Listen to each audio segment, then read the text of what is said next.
Hello dear students, we are on to the second part of the Gupta's lesson. In our previous class we had learnt about the syllabus. In number 1 we had the sources, accounts of Fahian, and the second of the sources was after the accounts of Fahian, it was the Allahabad pillar inscriptions, also known as Prayag Prasasti. That Fahian's account, who was a pilgrim to India, had written in his account about the Indian administration during the Guptas. He had mentioned that the Magadha was a prosperous country and its capital was Pataliputra, also a flourishing city. It had included number of hospitals and endowed by benevolent citizens. The other points also, people were wealthy. Vaishnavism, Saivism, Buddhism and Jainism were the religions. Hindu gods and goddesses were depicted on the coins, and penal code was there for punishment, which was mild. That was in brief about the Fahian's account. In the Allahabad pillar inscriptions, we had learned that it was an epigraphic evidence of the imperial Guptas written by Harisena, the court poet of Samudragupta. In the next part, we will come to know about the political history of the Guptas. The first of the important ruler was Chandragupta I. He is considered as the founder. The founder, I had said, is Sri Gupta. Chandragupta I was the first independent ruler of the Gupta dynasty, or the first independent Gupta king. He was given the title the Maharajadhiraja. Most Gupta rulers were given titles for their deeds. Chandragupta I was given the title Maharajadhiraja, which means the king of the kings. Parameshwara, Paramabhakataka were some other titles given to them, while Samudragupta was called the Napoleon, and Chandragupta II had killed the Saka rulers and occupied their territory, so he was called Shakari. First, about Chandragupta I, is considered as the founder of Gupta rule or empire. After declaring independence of his territory, he also took many other small kingdoms and extended his empire by matrimonial alliances. A matrimonial alliance is that with the neighboring kingdom, if you as an emperor or your prince and princess get married, it is said to be setting up matrimonial alliances. He married to the Lichavi princess Kumara Devi, and so the Lichavi kingdom became a friendly kingdom of the Guptas. This is in brief about the contribution of Chandragupta I. The most important part is to be learned from the part of Samudragupta. Samudragupta was the son of Chandragupta I. He was the son of the Chandragupta I and succeeded Chandragupta I. Much of the information about Samudragupta we learned that is found from the Allahabad pillar inscriptions.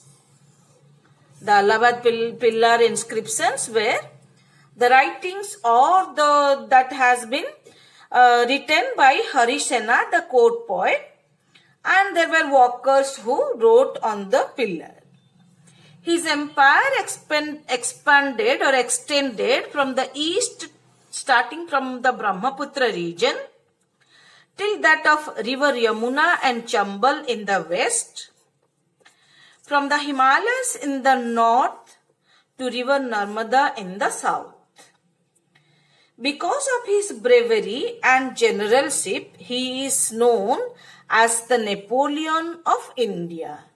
In your previous class, in class 8, you must have learned from the part of French Revolution After the French Revolution, Napoleon became the dictator of France and had conquered many neighboring territories in Italy, Spain, and Germany, and merged with the French territory.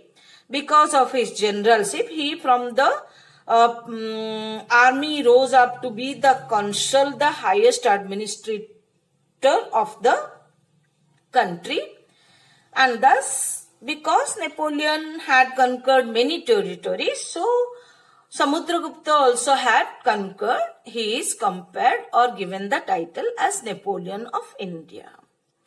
He also defeated the number of Naga kings in the part of Mathura, Gwalior and Ahichatra.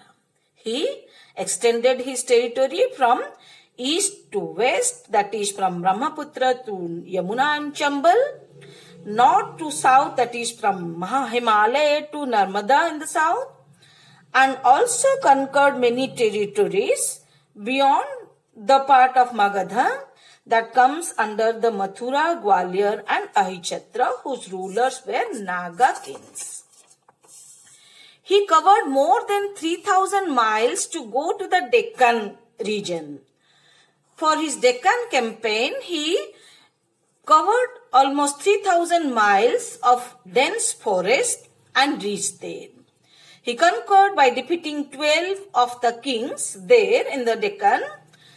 Because he was a great conqueror and able statesman, he was given the title of Napoleon, we learn. He also had defeated 4 kinds of rulers. They are the 9 rulers of the Aryavarta. In the other class I said 8 because in some books it is mentioned 8. It was a Frank Brothers book. Here in our total book it is given 9 rulers of the Aryavartas. He defeated the 12 rulers of the Dakshinapatha, that is the Deccan regions. He also defeated and made alliance with the inner circle of his kingdom, neighboring states like Assam, Bengal and Nepal. He also had defeated the Kushana kings and also the Saka kings. And they also became under or subjugated under the Gupta Empire, the Kushanas and the Sakas. That is, inner circle neighboring states were Assam, Bengal and Nepal, who were supporting the Gupta ruler Samudragupta, while the rulers of the outlying areas also supported him. The outlying areas rulers were those they submitted to him and offered their daughters in marriage. That is, again, established matrimonial alliances. To prove himself as the great, he performed the Ashwamedha Yajna. In the recently played TV serial Ramayana, you must have seen how Ashwamedha Yajna is performed. A sacrificial horse is allowed to roam around different parts of the kingdom, neighboring kingdom. If a neighboring kingdom accepted, then that becomes a friendly neighbor. Otherwise, if it objects, there should be a battle between the two, the performer of the yajna and the kingdom which objects. Whoever wins, that is considered as the winner, or the Ashwamedha Yajna, the performer will lose that territory if he loses. He was a great conqueror, but also he was a great lover of music, and it is shown in some coins of the Gupta period he was playing a musical instrument, veena. He issued 8 types of gold coins during his reign. His court was full of great scholars and literary persons. He also loved art and music as a ruler. He was a follower of Brahmanism or Hinduism, we can call. He worshipped Lord Vishnu. He had great faith in the Vedic scriptures, the Rig Veda, Samveda, Yajurveda and Atharva Veda, the scripts of the Veda, he was liked by him. He had faith on them. Not only he supported the Brahmanical or Brahmanism, he also was tolerant to other religions during the time. That is in brief about the greatness of Samudragupta. He was called the Napoleon of India, performed Ashwamedha Yajna to show that he is strong, to assert his sovereignty.